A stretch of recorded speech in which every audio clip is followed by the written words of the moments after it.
Good morning class. কেমন আছো তোমরা সবাই? ভালো আছো? হ্যাঁ, আমিও খুব ভালো আছি। তো এখন তোমরা কি কোন ক্লাসে পড়ছো? ক্লাস 3-তে। কিন্তু তোমরা আস্তে আস্তে কিন্তু বড় হয়ে যাচ্ছ, ঠিক আছে?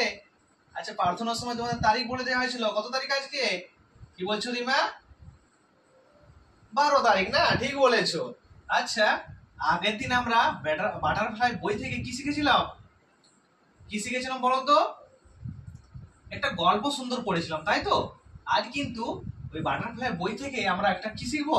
নতুন জিনিস শিখবো, ঠিক আছে? নতুন জিনিস শেখার আগে তোমাদের আমি কি করব? একটা গল্প, ঠিক আছে? সে গল্পটা কি? একটি গ্রামে রাহুল নামের একটি ছেলে ছিল, ঠিক আছে? সে তোমাদের মতোই খুব মিষ্টি, খুব সুন্দর, সে খুব দুরন্তও ছিল। তার একটা পোষা কি ছিল? কুকুর ছিল, ঠিক আছে? কি ছিল? পোষা একটা কুকুর ছিল। সে প্রতিদিন সকালে উঠে পর ওই কুকুরটিকে নিয়ে পর সে প্রতিদিন নদীর ধারে বেড়াতে যেত। সে নদীর ধারে বেড়াতে গিয়ে ওই কুকুরটার সাথে খেলা করতো, ঠিক আছে? বিভিন্ন ফল ফুলের গাছ দেখতো এবং কি তারপর সে কি দেখলো জানো তো? একটা রঙিন প্রজাপতি দেখলো। সে রঙিন প্রজাপতি দেখার পর তার কি ইচ্ছে হলো জানো তো? তাকে ধরবো। যখনই সে ওই রঙিন প্রজাপতিটাকে ধরতে গেল, তখনই সে প্রজাপতি উড়ে গেল। হ্যাঁ, তারপর তার কি হলো? রাহুলের মন খারাপ হয়ে গেল। সে তখন কুকুরটিকে নিয়ে পর বাড়ি চলে এলো। গল্পটা তোমরা শুনলে কেমন লাগলো? ভালো লাগলো না? হ্যাঁ, খুব ভালো। এখানে কতগুলো আমরা নাম বললাম। কি নাম বললাম বলো তো? রাহুল। রাহুল কি? ওই ছেলেটির নাম। তারপর কি? তার একটা পোশাক কি ছিল? কুকুর ছিল। আচ্ছা, কুকুরের ইংরেজি কি বলতো? ডগ। গুড। কুকুরের ইংরেজি হচ্ছে ডগ। আচ্ছা, তারা কোথায় বেড়াতে যেত? বলো রিমা, কোথায় বেড়াতে যেত? নদীর ধারে না? হ্যাঁ, তারা নদীর ধারে বেড়াতে যেত। নদীর ইংরেজি কি? নদীর ইংরেজি হলো রিভার। আচ্ছা, সেখানে সে কি দেখতো? বিভিন্ন ফল ফুলের গাছ দেখতো। আচ্ছা রাহুল, বলো তো, যে ফল ফুলের গাছ দেখতো, গাছের ইংরেজি কি? কি বলছো? ট্রি না? হ্যাঁ, তোমরা তো ওয়ার্ড বুকে পড়েছো। হ্যাঁ, গাছের ইংরেজি হচ্ছে ট্রি। আচ্ছা, সেই সময় ওই রাহুল নামের ছেলেটি কি দেখতে পেলো? এটা রঙিন প্রজাপতি দেখতে পেলো, তাই তো? কি দেখতে পেলো? প্রজাপতি। সে প্রজাপতির ইংরেজি কি?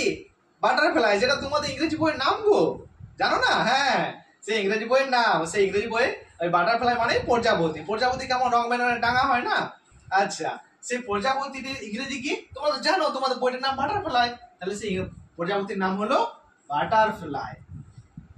ওকে। আচ্ছা, দেখো এখানে Rahul, dog, river, tree, butterfly, এগুলা হচ্ছে প্রত্যেকেই এক একটি নাম, তাই তো? প্রত্যেকেই হচ্ছে এক একটি নাম। এদেরকে ইংরেজির ভাষায় কি বলা হয় জানো তো? এদেরকে ইংরেজি ভাষায় বলা হয় নাউন, আর বাংলায় কি বলা হয়? বিশেষ্য। তাহলে আজকে আমরা কি জানলাম?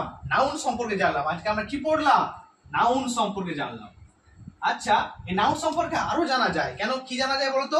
নাউন শুধুমাত্র ব্যক্তি, বস্তু, স্থানের নামকেও বোঝায়। দেখো দেখো, না ব্যক্তির নাম আছে রাহুল, কোনো প্রাণীর নাম আছে ডগ, কোনো স্থানের নাম আছে রিভার, কোনো বস্তুর নাম, গাছের নাম আছে ট্রি, ঠিক আছে?